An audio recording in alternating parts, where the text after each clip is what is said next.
الصلاة والسلام على رسول الله محمد وآله وصحبه ومن اهتدى بهداه. قيشتنا تفسير آيات حفتا وبينج كخواي قورهر لباسي بنو إسرائيل كان دا دفرمت عادواي ويكباسي بنو إسرائيل كان كرت لقل موسى لبرامبر خواي پروردگار دا چندك كل رق وكل بود بون وخواي قوره أوهم معجزة نشانه و دەسەڵاتانی خۆی پیشان داون هەتا گوتمان گەیشتۆتە ئەوەی کە خوای گەورە بیان مرێنێت زیندویان کاتەوە پاشان چێوی تووریان بەسەردا بەرز کاتەوە بە چاوی خۆیان ببینن چۆن موسا وەحی بۆ دادەبەزێت و وەحی بۆ دێتە خوارێ و زۆر جار وەحیەکە کە بۆ موسای هاتووە بە نووسراوی هاتووە بە نووسراوی هەر دیویانە چۆن لە ئاسمانێ دێتە خوارێ بۆ خۆیان وەرەقەکانیان هەڵگرتوونەتەوە خوێندویانەتەوە واش ئیمانیان بە موسا و بە تەورات نەهێناوە لە کاتێکدا موسا بە پێغمبەری خۆیان موسایان بە پێغمبەری خۆیان زانیوە تەوراتیشیان بە کتێبی خۆیان زانیوە وایە جاخوا بە ئیمانداران دەفەرمێ کەسێک ئەوەندە کەل لە ڕق بێت و ئەوەندە کەل لە پوت بێ ئایا چاوەڕوانی ئەوەی لێ دەکرێت بە قسەی ئێوە ئیمان بێنێ جا ئاەتەکان سەیرەکان دەفەرمێ ئەفەتەطمەعونە ئەو هەمزەیە هەمزەی پرسیارە بەڵام پرسیاری ئینکاری یعنی بەتەمای ئەوە مەبن ئەی یؤمنوا لەکم کە ئەو جوولەکانە باوەڕ بێنن لەگەڵ ئێوەدا باوەڕ بێنن بە دینەکەی ئێوە بە شەریعەتەکەی ئێوە ئەفەتەطمەعونە ئەی یؤمنوا لەکم ئایا ئێوە بەتەمای ئەوەنە ئەی ئیماندارینە ئەو جوولەکانە ئەو بەنو ئیسرائیلیانە ئیمان بێنن لەکم یعنی لەگەڵ ئێوە بە پێغمبەر و بە قورئان وازحە گوتمان ئیستیفهامی ئینکاری لە عەرەبیدا یعنی بەتەمای ئەوە مەبن بەتەمای ئەوە مەبن جوولەکەکان ئیمان بێنن لەگەڵ ئێوەدا بۆ چونکە وەقەد کانە فەریق منهم بێگومان هەبوو وەقەد کانە بێگومان هەبوو فەریق منهم کۆمەڵێک لەناو جوولەکەکان لەناو بەنو ئیسرائیلیەکاندا یەسمەعونە کەلام الله گوێیان دەگرت لە وشە و بڕیار و کتێبی خوا بەڵام چیان لێ دەکرد ثم يحرفونه پاشان وشە و کەلیمەکانیان دەگۆڕی من بعدی ما عقلوه دوای ئەوەی کە جوانیش لی تێگەیشت بوون جوانیش دەیانزانی کەلیمەکە بە مەبەستێک هاتوۆتە خوارێ و خوا بۆچی ناردۆتە خوارێ بەڵام ئەوان دەهاتن کەلیمەکەی خوایان دەگۆڕی بە کەلیمەیەک بە وشەیەک کە بۆ خۆیان دەیانەویست وهم يعلمون و ئەوان زۆر چاکیش دەیانزانی کە ئەوە جەریمەیە ئەوە تاوانە وازحوانە ئەگەر سەیری ئاەتەکەی کەینەوە ئەفەتەطمەعونە ئەی یؤمنوا لەکم ئایا ئێوە بەتەمای ئەوەنە ئەی ئیماندارینە کە ئەو جوولەکانە لەگەڵ ئێوەدا ئیمان بێنن وقد كان فريق منهم يسمعون كلام الله لە کاتێکدا لە ناو جوولەکەکاندا کۆمەڵێک دەستەیەک هەبوون کە گوێیان لە وشە و بڕیارەکانی خوا دەگرت ثم يحرفونه پاشان وشەکانی خوای گەورەیان دەگۆڕی من بعد ما عقلوه دوای ئەوەی کە لی تێگەیشت بوون وهم يعلمون زۆر چاکش دەیانزانی کە وشە گۆڕین و دەستکاریکردنی کەلامی خوای گەورە تاوانە و جەریمەیە جا معلومە طبعا گوناهێک کە ئینسان بزانێ گوناهە وایە یان کەسێک کە زانیاری لەسەر دین و لەسەر شتە حرامەکان هەبێت و حرامەکەش بکە طبعا جەریمەکەی و تاوانەکەی زۆر گەورەترە لە کەسێک کە بە نەزانین دەیکە کەسێک بە نەزانین گوناهێکی بکە فعلەن ئەگەر کەسەکە نەزان بێت و عوزری ئەوەی هەبێت کە نەزانە لەوانەیە خوای گەورە هەر لەسەری نەنووسێ وایە بەڵام کە بەیەقینی بزانی کردارێک گوناهە تاوانە دەزانی خوا لەسەری محاسەبەت دەکات لێشت تووڕە دەبێ بە جەهەنەمیش هەڕەشەی لێ کردووی واش ئینسان هەر وەک دەڵێ جورئەتی هەبێ گوناهەکەی بکات و لە خوا و لە عەذابی خوای گەورە بێ بنەدبێ بێگومان عەذاب و سزایەکەی زۆر سەختترە ئەوە ئاەت یەک وازحە سیفەتێکی دیکە لە ناو جوولەکەکاندا هەبوو کەویش ئەوە کۆمەڵێک بوون تەمەن کۆمەڵێک لە جوولەکەکان ئیشیان ئەوە بوو کەلام و تەوراتی خوای گەورە کە بۆیان هاتبوو بەویستی خۆیان و بە حەزی خۆیان دەیان گۆڕی دەشیانزانی گۆڕینەکە جەریمەیە کەسێک ئەو سیفەتەی تێدا بێ چاوەڕوانی ئیمان هێنانی زۆر بە زەحمەت لێ دەکرێت سیفەتێکی دیکەیان چی بوو ئەوە بوو وإذا لقوا الذين آمنوا کاتێک کە دەگەیشتن بە ئیمانداران قالوا آمنا لەکن ئیمانداران دەیانگوت ئێمەش ئیماندارین ئێمەش ئیمانمان بە محەممەد هەیە کە پێغمبەرە صلی الله عليه وسلم دەزانین پێغمبەری آخر زمانە نیشانەکانی هەمان ئەو نیشانانن کە لە تەورات داهاتوون قورئان کەلامی خوایە و لە تەوراتیشدا باسی کراوە ئەوە منافق و دووڕووەکانی جوولەکەها لە ناو جوولەکەکانیشدا دووڕوو منافق هەبوونها لە مەکەی مەجموعەیەک منافقی لێبوون دەهاتن خۆیان بە موسڵمان حساب دەکرد بەڵام لە ئەسڵدا ئیمانیان بە هیچ دینێک نەبوو لە ناو جوولەکەکانیشدا هێندێک خەڵک هەبوو بە دڵ و لە ناخەوە هەر جوولەکە بوون بەڵام کە دەگەیشتە موسڵمانان لەبەر مەسلحەتی دنیای و بۆ خۆشیرنکردن و خۆنێزیکردنەوەی ئیعترافیان بە ئیمانەکەیان دەکرد وإذا لقوا الذين آمنوا كاتك كدقيشتن بواني كإيمان قالوا آمنا دانقود إيمش وكو إيوة إيمان دارين بلام وإذا خلا بعضهم إلى بعض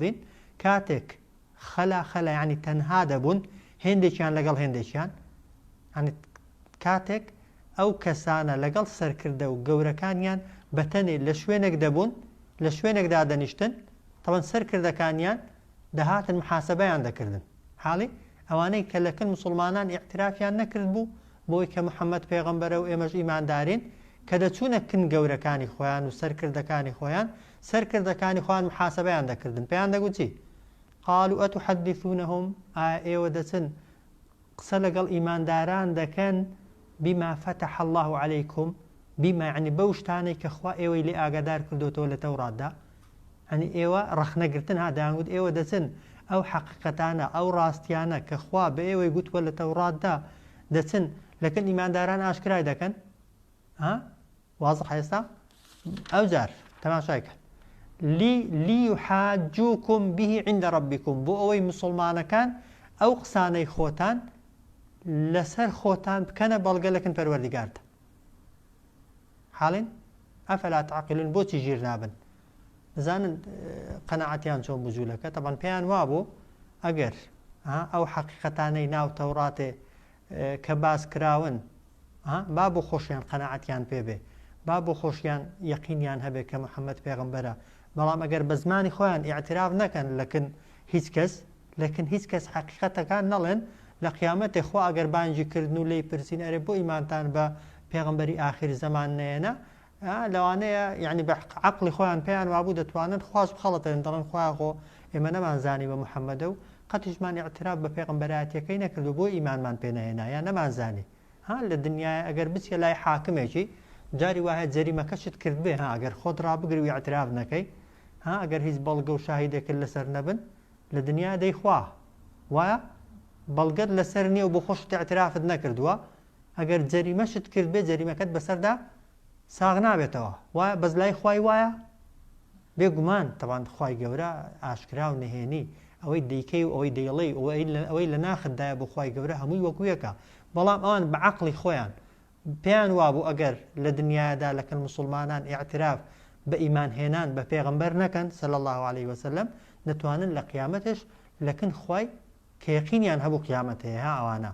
یەقینیان هەبوو خواش لەیان دەپرسێتەوە بۆیە دەیانگوت با ئیعتراف نەکەین بۆی کە محەممەد پێغەمبەرە بۆی لە قیامەتێ وەالحاصڵ ئیعترافەکەی خۆمان قسەی خۆمان لەسەر خۆمان نەبێتە بەڵگا چونکە لە دنیادا ئەگەر بەنمونە بێن سەوتت تەستیلکەن دەنگت تەستیلکەن بە تۆبزی بەنمونە لە شوێنێکی ئیعتراف بە جەریمەیەکی بکەیت لەکن حاکمی سەوتەکەت لێ دەنەوە جەریمەکەت بەسەردا دەچەسپێیان ناچەسپێ ئەگەر ئیعترافی خۆت بێ تەوان بەهێزترین شاهید بەهێزترین بەڵگەی ئیعترافە وایە بۆیەژە ئێستا ئەو دەستگای سیخوڕی و جاسوسیەکان تەوان پەنا بۆ ئەو شتانە دەبن بۆی هەم ئیعتراف حاکم لەوانێ زۆر جار ئاگاشی لێ نەبێ بۆ معلوماتان کەسەکە لە ژوورێکی تاریکدا خوا دەزانێت لەژێر چ تەعزیب و سزایەکدا ئیعترافەکەی پێ دەکەن حاکمەکە بەس ئیعترافەکەی لەوانەیە گوێ لێ بێ زۆر جار بۆیە دەگونجێ حاکمەکە فری و بدرێ بخەڵەتێنرێ بەڵام گرنگەوەی لە دنیا دەکرێت ئیعترافی ئینسانی بۆ ئینسانی بەکەڵک بێت یان لە زەرەری بێ لە قازانجی بێ بەڵام لای خوای گەورە ناخ و دڵی کەسەکان حسابی لەگەڵ دەکرێت و خوای گەورە مامەڵە زۆرتر لەگەڵ دڵ دەکا نەک لەسەر کردەوە کردەوەش بەڵام کردەوەکان حسابی نێتی دڵیان دەکرێت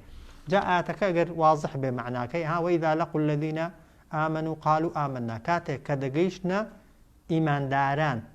ئەو ئاتە لەگەڵی سەرەتای سوڕەتی بەقەرەی جیاوازە ها ئەوەی بە باسی منافقەکان بوو ها باسی دوڕوەکان بوو ئەو باسی جوولەکەکانە کاتێک کە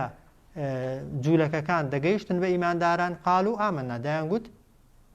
ئێمەش ئیماندارین وإذا خلا بعضهم إلى بعض كاتك كدرويشتن هندشان بولاي هندشان بتنها واضحة خلا يعني تنها بون تنها دبون هندشان لقل هندشان يعني أواني اعترافيان كردوا لقل أوانا كجوريان بونو اعترافيان نكردبو بيان دقو تنشي قالوا أتحدثونهم رخنان لذكرتن ودتن قصة لقل إيمان داران دا كان بما فتح الله عليكم بوشتاني كخوا ئێوەی لێ ئاگادار کردوتەوە لە تەوراتدا لیحاجوکم به عند ربکم بۆی ئیمانداران قسەکەی خۆتان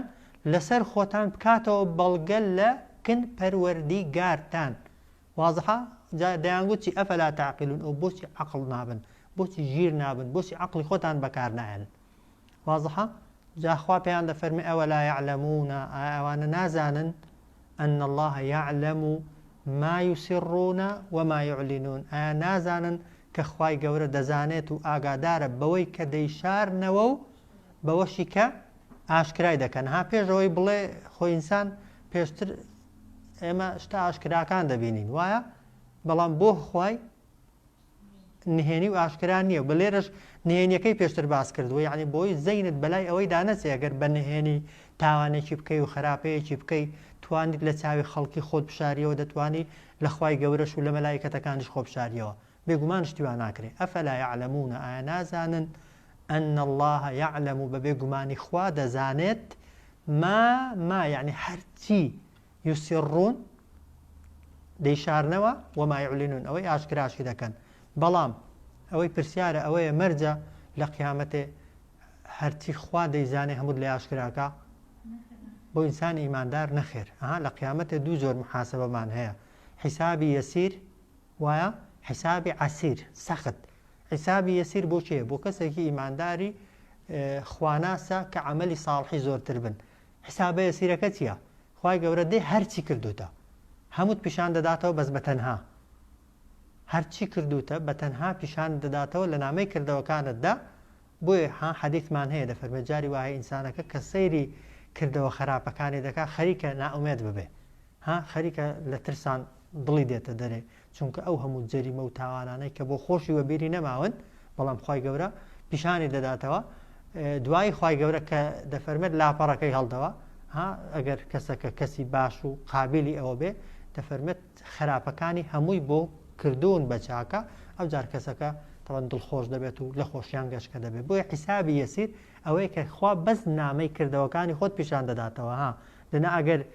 یەک بێک لەگەڵمان پێدابێ ئەرە ئەوەت بۆ کرد و ئەوت بۆ کرد ئەوەت لە بەرچی کرد و ئەوت بۆ واکرد تەوان هیچ کەسێک لە حیسابی سەخت و قورس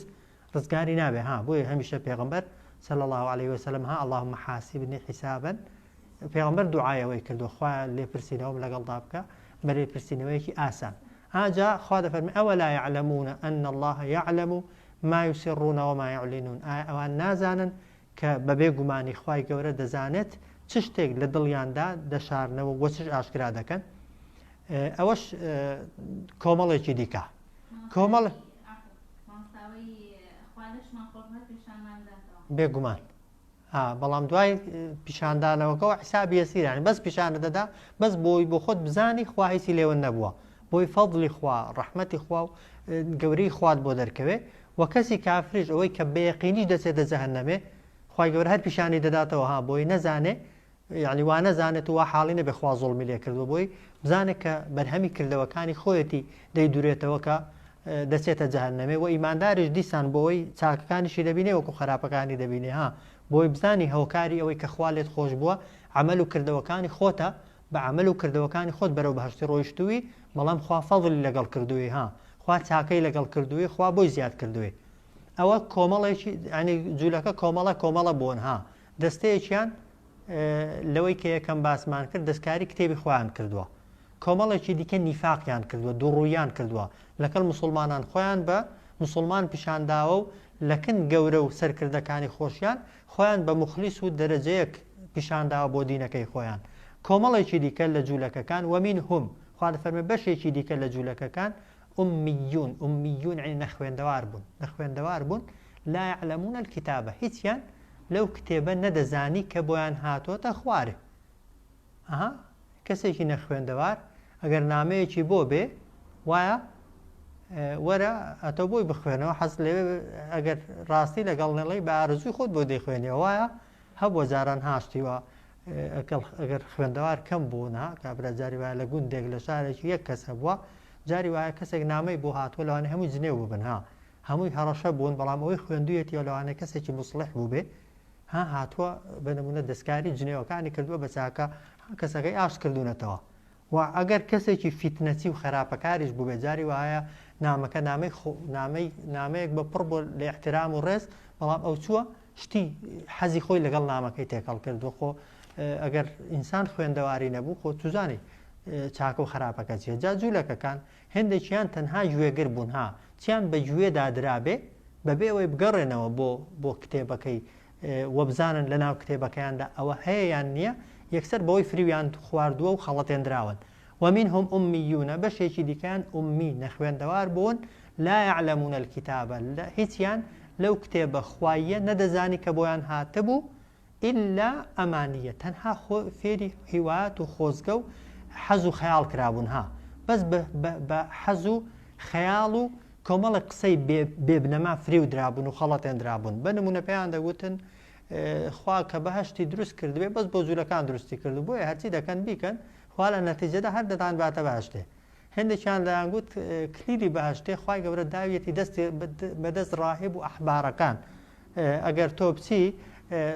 ئەحبارەکە عالمەکەی خۆت یا ڕەحبانەکەی خۆت ڕازیکەی ئەو لە قیامەتێ دەتوانێت لێرە کلیلێکت پێ بفرۆشێ و ئەگەر مردی وەک دەڵی بە کلیلەکەی باش تێ بکەیەوە لە ناو ئیسلامیشدا بە ناوی ئیسلامیشدا ئەو جۆرە فریودان و خەڵەتاندنانە هەنا حاڵی ئەمانی ینی خۆزگە ینی خەیاڵ ینی بۆ خۆت هیچ نەکەی هیچ عملێکت نەبێ بەڵام بە تەمای ئەوەبی کە لە قیامەتێ خوای گەورە بخاتە ڕێزی پێغەمبەران و شەهیدان و پیاوچاکان حەدیثی پێغەمبەری صلی الله عليه وسلم وابزانم خوێندیشمان العاجز من اتبع هواه وتمنى على الله الأماني عاجز کەسی کەم عاقڵ کێیە کەسێکە پێشی خۆشە لە قیامەتێ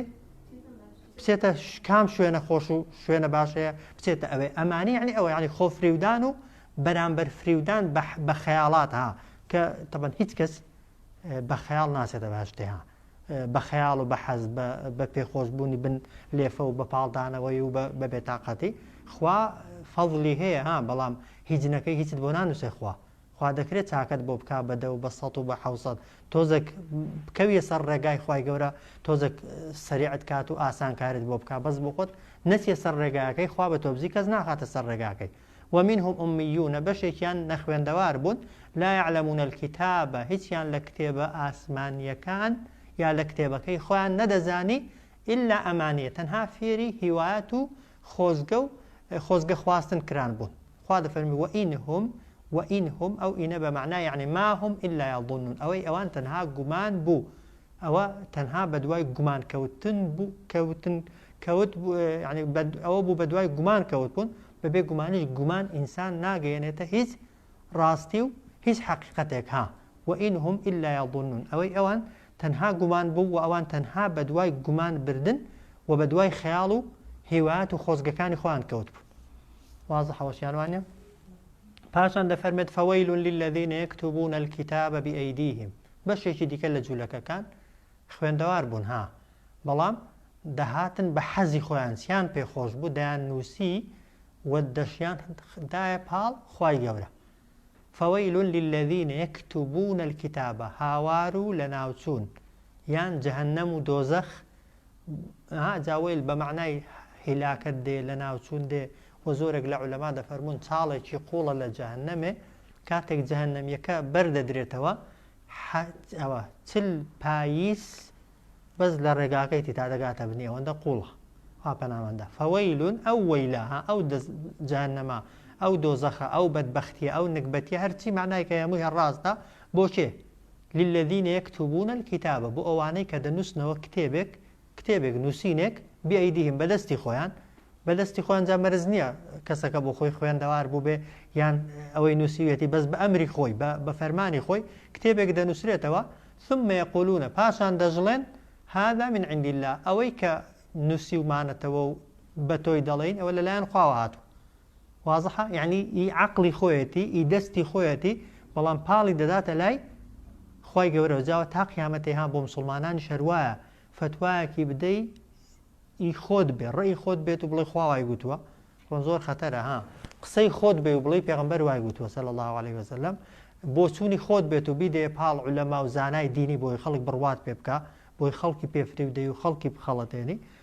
زۆر خەتەرە ئەو جۆرە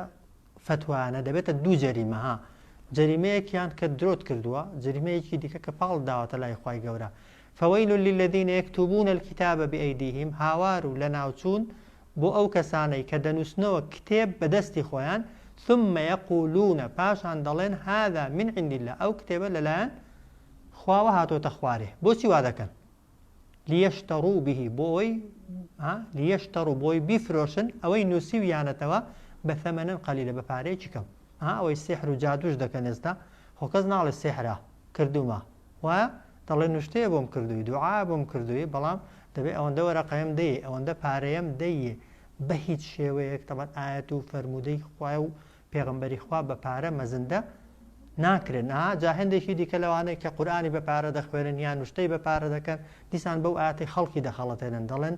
خوا بەس دەڵێ لیەشتەڕوا به ثەمەنەن قەلیلە بەس دەڵێن ئەگەر بە پارەی کەم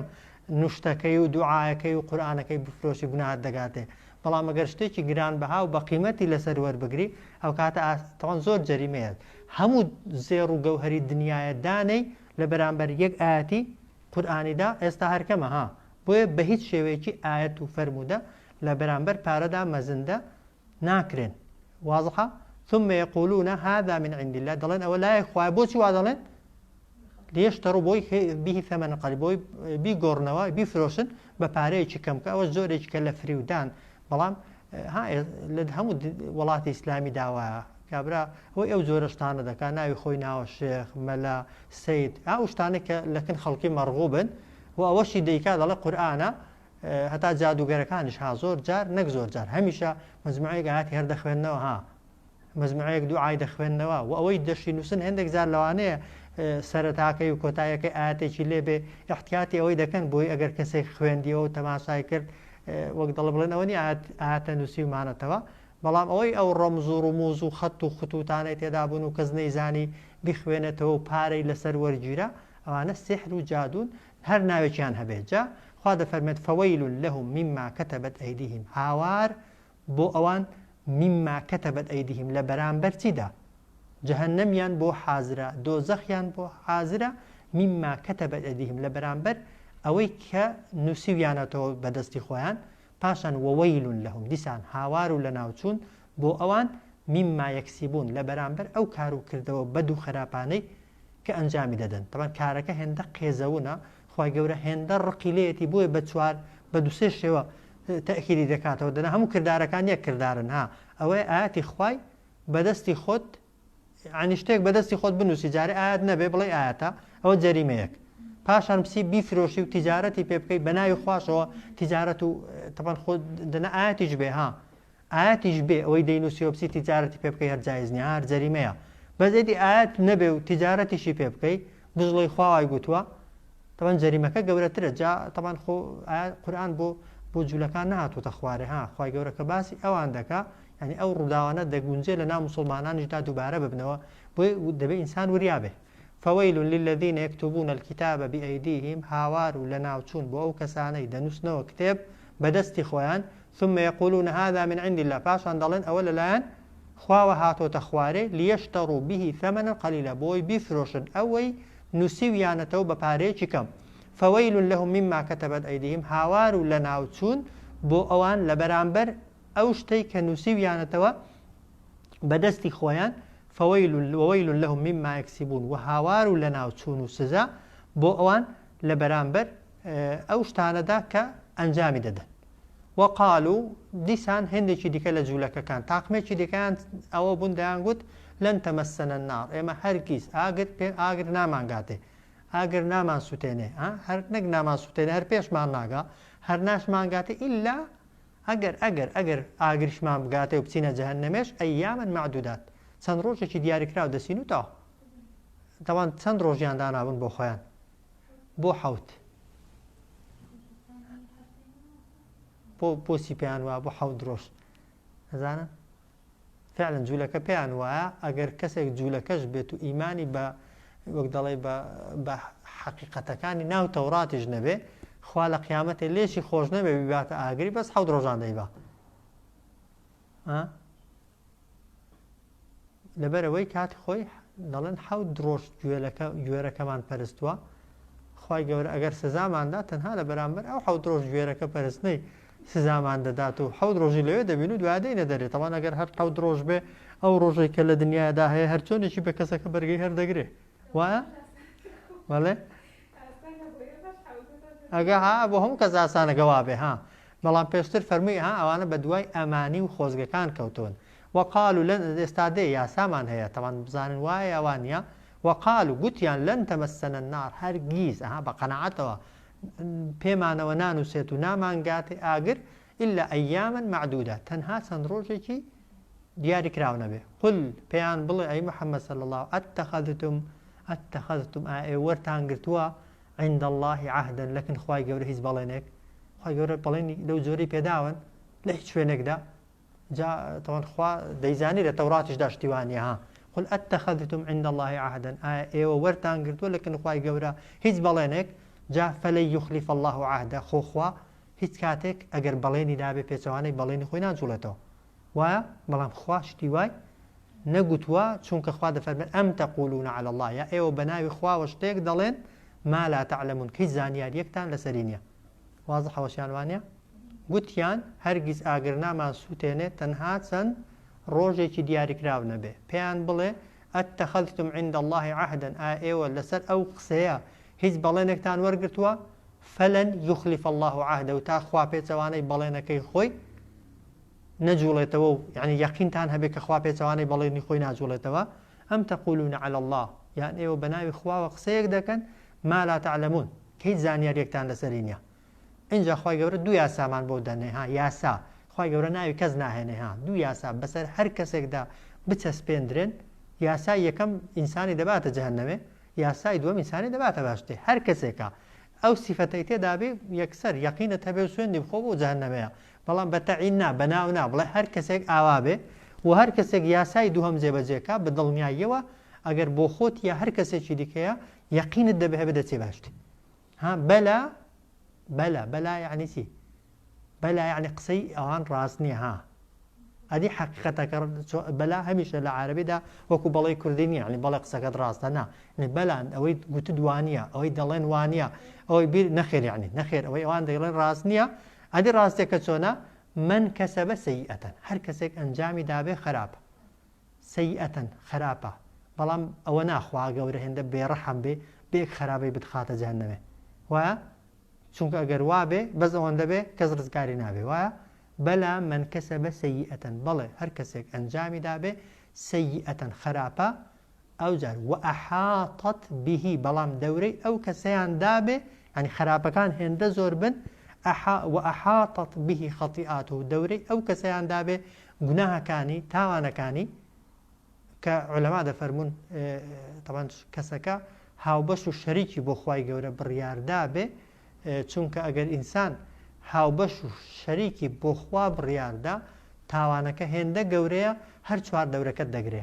هەر ڕێک دەتخاتە لە ناو تاواندا غەرق دەکات لە ناو تاواندا دەتخنکێنێت و نەتیجەکە بەرەو ئاگر دەبا بەلا من کەسەبە سەیئەتەن هەر کەسێک ئەنجامی دابێ خراپە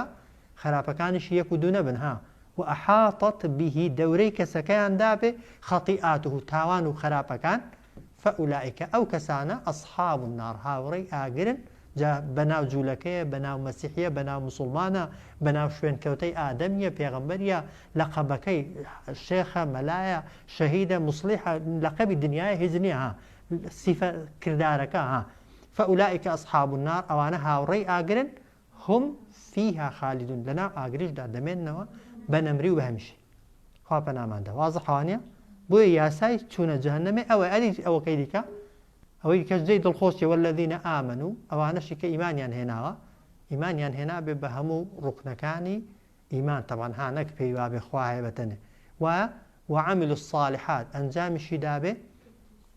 کردەوەی چاکە بەپێی توانای خۆی تەبەن وازحە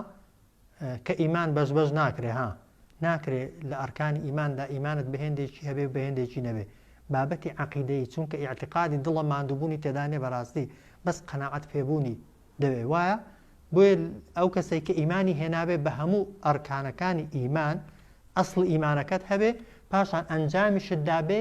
کردەوەی چاکە مەرز نییە تەمان 100% بێ وایە بەپێی کردەوەکان ئیمانەکە ڕێژەکەی بەرزوم نزمی دەکا وایە و ئەنجامیشی دابێ کردەوەی چاکە ئولائیکە ئەصحاب الجەنە ئەوانە هاوڕێی بەهەشتن